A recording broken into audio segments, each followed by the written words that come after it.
Be honest. How many times have you searched, how do I get a divorce? Do you look at your life and wish there was an eject button? Today, we're getting honest about marriage and asking the question, is it really good for women?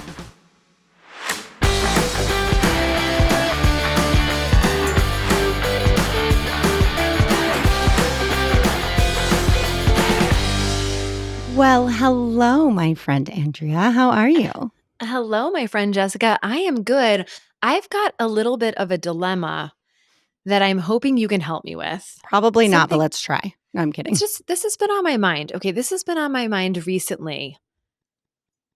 But I don't know if I should keep swearing the way that I do.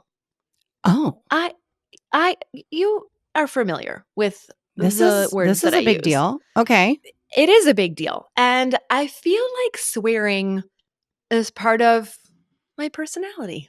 I feel agree. like I want the Okay. full spectrum of words available to me at all time. And there's just a lot of things that are not covered by heck, No. Like what the heck is going on here,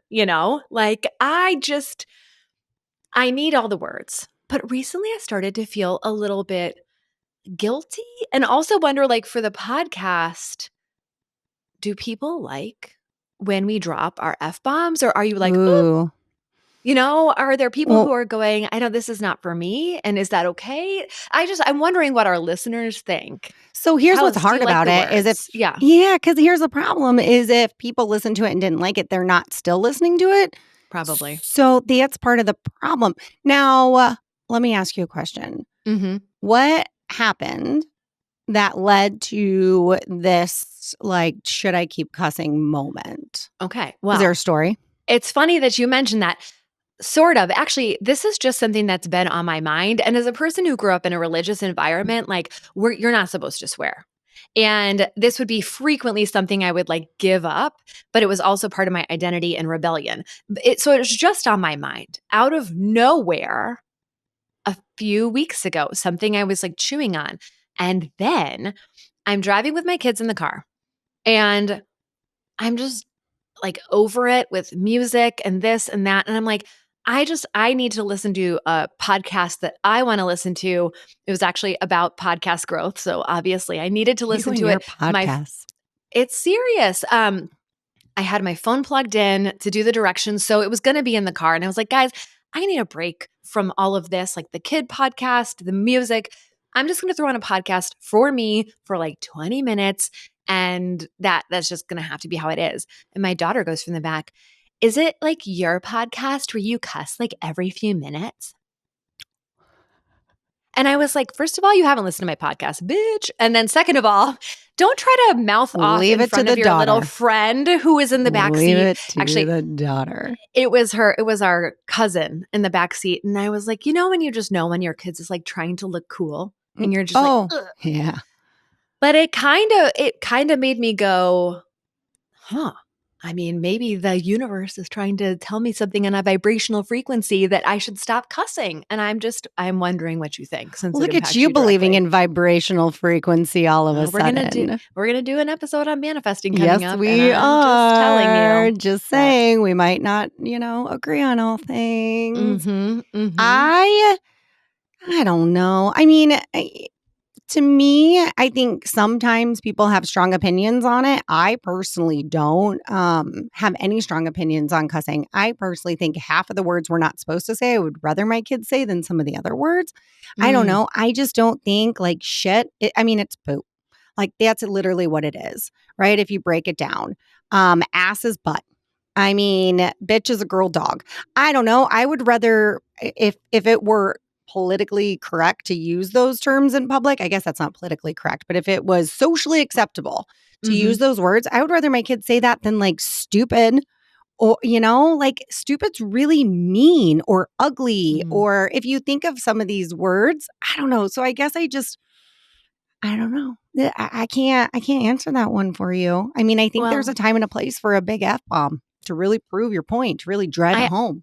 I actually think that the time and the place for a big F-bomb is what we're talking about today. So just to be clear, I'm not going to give this up today. But to cuss or not to cuss, that is the question. Let us know. in a comment here, you can write a review for this podcast. We want you to write a review for this podcast. And you can say in your review, I love it. Give me more F-bombs. Or you can say, I've been clutching my pearls all this time, and I'd like you to clean up your dirty mouth. And, we'll take that into consideration. Well, so here's the fucking issue that we need to talk about today. She said it. She dropped the F-bomb, folks. Here, this is what's been all over my social media feed for weeks. I mean, a lot of women's rage. And this is what's in my counseling room every single day. But this is what popped up. It was a TikTok from a younger woman who said, let me know, ladies over 35, does it make sense to be married to a man? And that's the question I want to discuss today, because in the review of this video done by someone on Instagram, which is how I learned my TikTok trends, maybe like a month or two later on Instagram, is she's talking through the comments that are on there. And a lot of the comments are like, happily married woman here, and I would never do this again. And so I'm wondering, what do you think? I get that. Is marriage good for women? I relate to that comment so much because I've always said, listen, I mean, happily is such a hard word because it's associated with happily ever after. So I just can't even say it. It just makes me cringe. But, I am married. I have no intention of not being married. However, if something happened to said spouse, I would never get married again. However, there's just, I don't know. I don't see a reason to get married. I mean, I think there are a lot of times people see it from a religious standpoint, which is fine. You could just have a ceremony. I'm just not going to sign government documents ever again and make it like complicated. Ever. Jessica's going off the grid. She's I'm like, going you off the don't grid. own my relationship. You don't own me. Right. But I think the question is more like, does it make sense to be partnered with a man? And I think even a broader question is like, does any of this make sense at all anymore? I think marriage had its roots in, property law, essentially, right? It was men could own property. You get married to create children. Only women could create children. And, happily ever after. We have succession of property. Women couldn't have their own. It was a financial need to be together. And, in theory, like a family or emotional need for men to be with women also so that they could have offspring, so that they could pass their property. But today, when women are so likely to have jobs outside of the home, I think a lot of women are going, what the fuck is in this for me?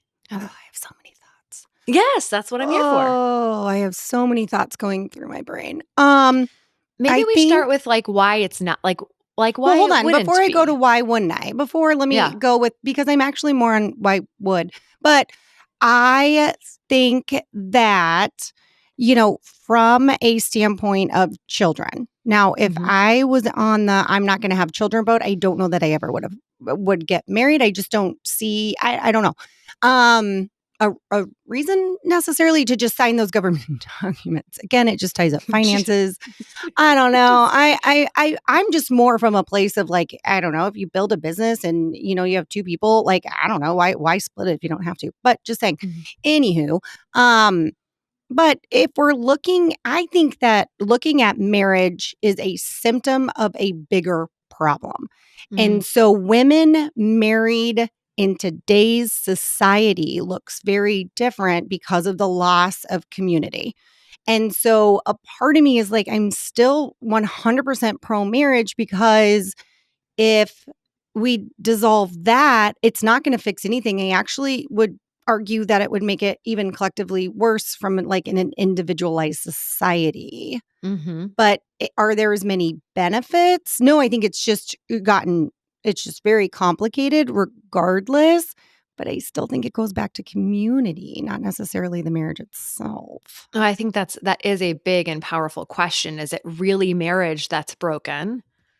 Or is it something else? And is marriage really broken? Or is it great? And is it equally weighted in great and difficult for men and women? And let's talk about all that when we come back from our break.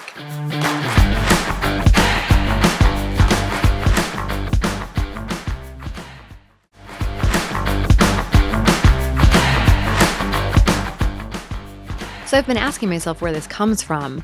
And I don't know if this is the origin or not, but there was a book that was released this year called This American Ex-Wife: How I Ended My Marriage and Started My Life. I read that You did? too. I did. Oh my God, keep going. I keep Yeah. going. So the author cited statistics to support her concerns, saying these days nearly 70% of divorces are initiated by women who are tired, fed up, exhausted, and no longer in love, women who are unhappy. And that 70% is true. Although, if you read the Mm. Mhm. comments on our YouTube channel, the last time we talked about marriage and, happiness or not, there's a lot of men who believe that has nothing to do with them and how terrible women are. This So, is true. Can I say something in yeah. like conjunction with that comment, though, the 70%? So I was doing a little digging on that because it Mhm. is true. However, what I was reading is that statistically speaking, women are more likely to reach out to a lawyer and men are more likely to say, I don't want to reach out to a lawyer. Mm, So mhm. that is actually why we're seeing statistics like they are. So just as many men, not just as many, but a lot of those men want the divorce. Mhm. Women just file first because they're most likely to reach out to a lawyer for direction. I just want to add that caveat on there. I think that makes I thought it was sense. I fascinating. also think I I think the question of, like, who's more unhappy is really hard to answer. Sort of. What a lot of the discussion around this centers on is that, women are more involved financially. Now they have more options financially. And women still tend to do the vast majority of the work in the home and the work caring for the children and the planning for the meals and the managing the home and all the emotional work. And so that there are benefits, like the exchange of benefits. And again, this is the argument against being married or against marriage being good for women, is that the exchange of benefits is really unequal now.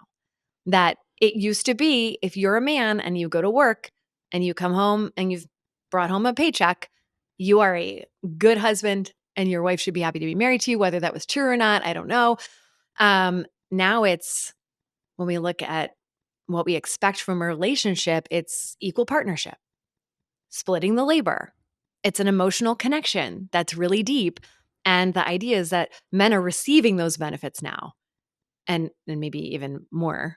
And women are going, why the fuck am I doing this? It's a lot of work for me to be married to you. Does that Yeah, make no, sense? it makes perfect sense. I think it is hard going back to your comment of it's hard to say if both partners are equally unhappy. Mhm. I think yes, but for very different reasons. Mhm. I will say, it's interesting. I was with a large group of women earlier this week, and this topic of discussion just randomly came up about like your place, whether you're working, your stay at home, like you have your own business. And it was just interesting because the conversation was going, and I can be such an observer when I want to be, and just observing the conversation. And there was no like, my stay at home mom friends were like, I don't really feel like an equal partner at all. I always feel like Agreed. everything falls on me and I have to do everything. And then like my working friends were like, yeah, but I still have to do those things too. But I feel like I have more of a sense of disappointment when my partner doesn't do them because then I'm just like working double. Mhm. And there was no good answer. Like nobody Mhm. had a good answer. And I think it goes back to, society has changed and communities have changed, but we haven't adapted. And we Mhm. certainly haven't supported women in the way in which they need in order to not put or feel like there's so much pressure within the home. Mhm. And I think that for the adaptation that has happened in the last 50 years is that society has changed for women being able to go out and have your own job. And now what we need in a partner is emotional. And Hmm. even though I know we talked about the demands on fathers, the demands on men, you're looking for something very like internal from a partner. There's a feeling that women are looking for, and a type and tenor of relationship, and this feeling of closeness, and also inequality. So while women have picked up, I think the load has gotten heavier, whether you are working out of the house or you're staying at home, the expectations, everything we have to keep up with is just higher, higher, and higher. Every time the bar goes higher, I think women have to pick it up. And and and now they're turning to their husbands and going, "You never picked up your piece, and I'm done." And I see Mhm. this every day in my office.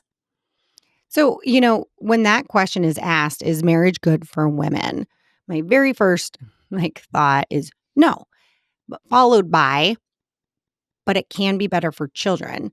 And I think Mhm, that's where when we zoom out, right? I mean, I do firmly think, as somebody who grew up in a divorced home, that a two parent, everybody together, to can be better. mhm, However, then it goes to, but an unhappy two parents who are arguing. Is that better than two parents that are happy and separate? And, my thought on that is just, what are the odds that two people get divorced and they're civil mhm, and they're okay? And I will tell you that if it was civil within my parents divorced, it would be a lot different, but I would have rather them argue in one house and not make me switch back and forth than to just mhm, argue in two separate places. So sometimes I think mhm, the question of marriage is related to kids, which I hate to say, but that's where sometimes it goes back to. mhm. And I think actually, you mentioned before, if I didn't have kids, I wouldn't get married. I actually think if I didn't have kids, marriage would be great for women. I love my husband. He's my favorite person to hang out with, right?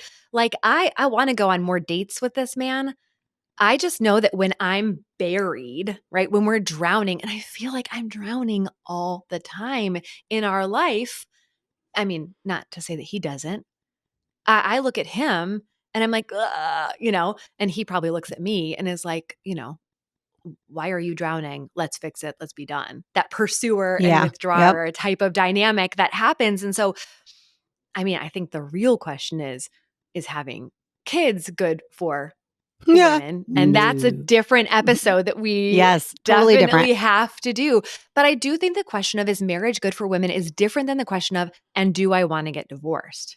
Those Yeah. are very different questions. Very, very, Mhm. very, very, very different. I think in today's society, it's hard. Right. Now, if I didn't have kids, I wouldn't get married. That does not mean I wouldn't choose a life partner.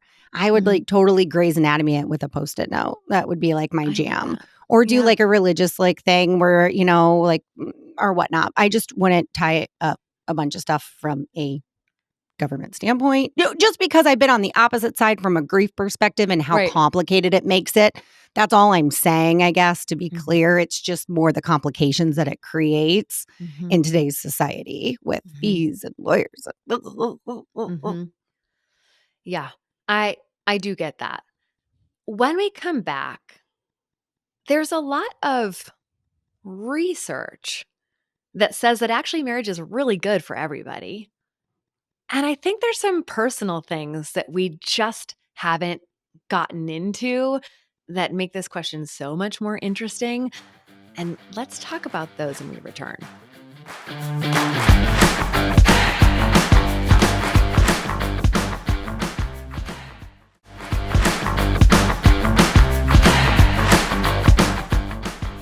So, TikTok and Instagram comments aside, there's a lot of research that says that marriage is very good Mm-hmm. overall, Mm-hmm. that people who are married, they have better health, Mm-hmm. that they're more happy based on polling data, that they're more financially secure, that marriage is a good thing. Mm-hmm. Now, I don't know if this was done in 2024 or in a post-COVID world or since, if this is data from the 1980s. I don't know.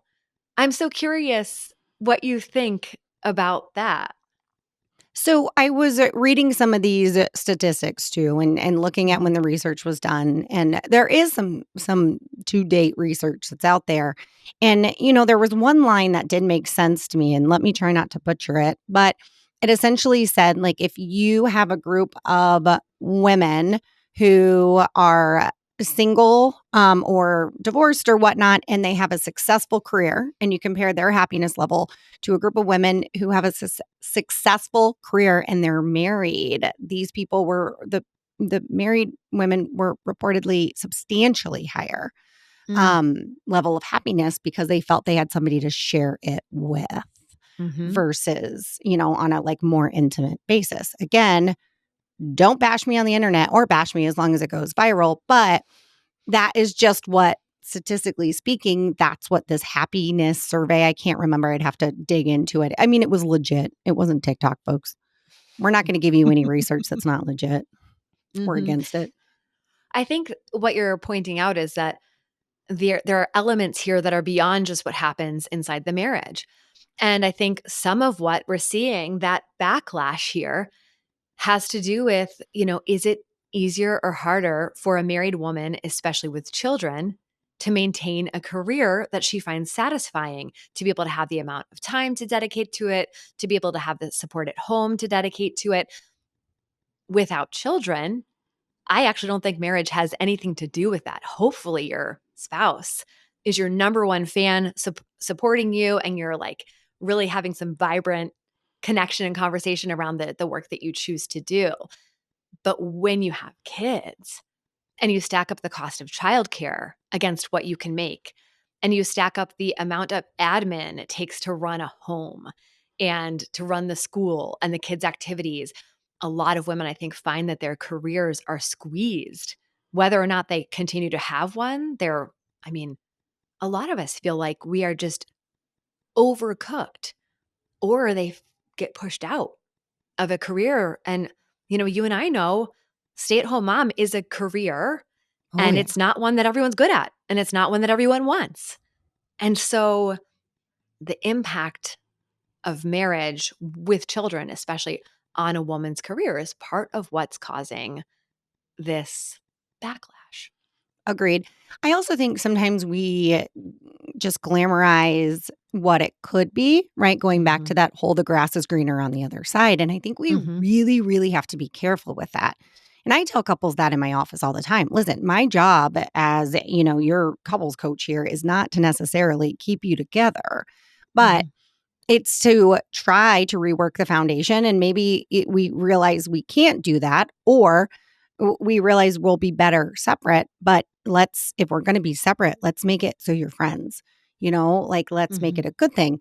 But, I think that it just, again, goes back to there's not a lot of support out there for women. And I would argue that women have it worse than they have in a while nowadays. I Mhm. think like there's just been an over focus on a lot of other things, and to the detriment of women. And so again, I don't know if it's necessarily the marriage. I think there's so much pressure. We put like marriages in a pressure cooker, and Mhm. there's not a lot of support. A lot of people can't afford childcare. That I think is what the problem is. I think a lot of these things would still be a problem even if you weren't married necessarily. Agreed. I also think so much of this is our expectation for Yes. marriage. It's that happily ever after idea that finding the person is the work, and then that being with that person involves being everything, getting everything from them. And again, I've been examining my own expectations of this and, noticing what's going on in my office. I think we expect to get everything from one person all at the same time. Preach, Like girl. I think that if I were to look at my relationship with my own husband, and I think of all the elements that people want from a relationship with one person, right? The romance. Okay, well, we had that, right? The spark, the connection, the fun. We had that. We have some of that now, but that was in the earlier days of our relationship, right? When we didn't have as much stress, when we didn't have as much to do, and when life was just easier and breezier and we were full of autonomy and whatever. I've had this with this man, right? Do I feel romance? Am I a provider of romance? I mean, I am fully owning this. Right now, at 42, with 4 kids and 2 jobs and a dog that sheds everywhere and construction going on, no, no, I am not. There's not just like sparking happening all over the place. And if we go, well, marriage means like being always romantically sexy in love at all points during that 50, 60-year period, we're going to be unhappy, right? Oh, because you're speaking to seasons. Mm-hmm. And I think that there are really hard seasons of a Mm-hmm. marriage. And one is when you do have younger kids and it does feel so divided when it comes to, household and everything going on, especially if you're trying to work or, you have a spouse that's traveling all the time. It can feel like I'm already a single parent. Why not just be a single parent? Again, I think that I want to quote my favorite Esther Perel when she says, like, people don't get divorced because they're unhappy. They get divorced because of the belief that they should be Mm-hmm. happier. And Mm-hmm. I think that is a product of it is we tend to look at everything within our relationships and our marriages that make us really unhappy.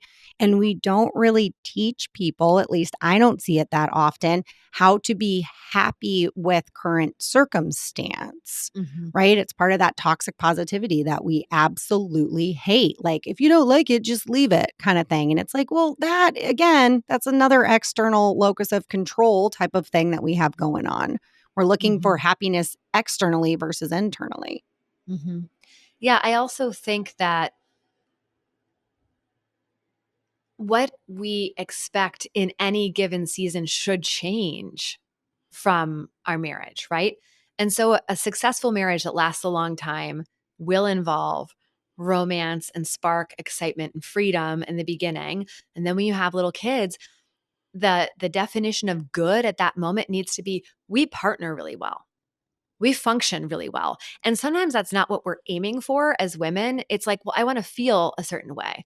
Well, maybe we would do better in this season to get that fair play deck of cards and try to have a balance that feels good to us, to be really explicit about our expectations about who does what and to really like partner well. Is that sexy? Is it fun? Is it romance? No, but maybe it's what's required of the season. And if we could back up and just say, like, hey, a really good marriage when you have little kids, it's about partnering well. It's about dividing and conquering well. A really good marriage when you're working and I'm not, when I'm working and you're not, when we're both working, it feels and looks like this. And you have to like kind of weather each one of these different iterations of your marriage to be able to have a successful marriage. A really good marriage when you're empty nesters involves, I think, a sense of connection and liking the other person. Letting that person be like, if that person's the person I want to do things with, I think we're going to have a happy marriage as empty nesters. And maybe that kind of friendship aspect isn't what got you through in the beginning or the middle, but it's that season. And so I think it's okay to want all of it, just not all of it at the same time. Simultaneously. Well, what Mhm. I think you're speaking to is also expecting things to be temporary. And I think that's where people can get it wrong is this idea of, okay, we're living as roommates right now. It's always going to look like this. It's always going to be like Mhm. this. We're never going to get out of it versus being like right now in this season, we kind of are two ships in the night because that's just a byproduct of what our lifestyle is right now. But Mhm. knowing that it will change as kids get older or they move out, it's just learning to work with it initially. It's the stuff they don't teach you. I have a quick story for you Mhm. before we end today. And so I have a very good friend who is going back into the workforce after being a stay-at-home mom. She is a former teacher, and so she is going to be teaching at my kids' school just while one of my very favorite teachers is out on maternity leave for with her first, okay? Mhm. So she's telling me the story and we're like laughing about it. And I'm like, this is a product of the problem. And she said, well, the teacher said to me, okay, I have 9 weeks off and my husband has 12 weeks off. So I'm going to be back after 9 weeks. And then he's just going to cover the next 3 weeks as a stay at home dad until he goes back to work. And she's like, oh, okay, awesome. Like how, and she, has he worked with babies? Like whatever. And she's like, oh God, he's never even changed a diaper. He doesn't even know how. And we were we were laughing, but kind of laughing like sadly because we were like, oh man, like, but this is a product of what we're told. Like, oh, I'm just going to do this. I'm going to go back to work. He's going to take over for 3 weeks, then he's going to go back to work, and then we'll like figure out childcare, and it's going to be wonderful. Mm-hmm. This is why it blows up, is because that's not realistic unless you have a whole plan for how that's going to look, how it's going to be divided ahead of time. But nobody tells you that you should do that or teaches you that. You just throw it up in the air. And then fast forward to 41 and you're like, should I even be married? Mm-hmm. Right? Mm-hmm. Yeah, I think I had a friend who explained this really well. When you get through those really difficult seasons where you very much need each other, in a very practical, tactical, and physical way, I'm at the point where I don't need you in the same way. And so I like damn well better want you, right? Ooh, I like that. And I think that goes both ways. But the way to get to the season where you want to be with each other is to partner really well in the seasons where you need each other. And marriage is hard. That's what we're trying to say. Marriage is hard and it's complicated. And we're going to have to answer a listener question about this on Thursday. So make sure if you're not subscribed to the pod that you subscribe right now. Do not delay so you can hear us dig into this a little bit more personally on Thursday. That's it for today's honest conversation. But don't be sad. Didn't you hear? We'll be here for you, speaking some truth and feeling some feels every Tuesday and Thursday. So make sure to follow the show so you don't miss a thing. If you love what you heard here today, we would love for you to leave a 5-star rating and a review. It helps new listeners to find the show. We truly believe that these conversations are best when they're carried out into your real life. So, share this episode with a friend and check out the show notes for more ways to connect with us outside of the show. Until next time, thank you for listening to Honest Women.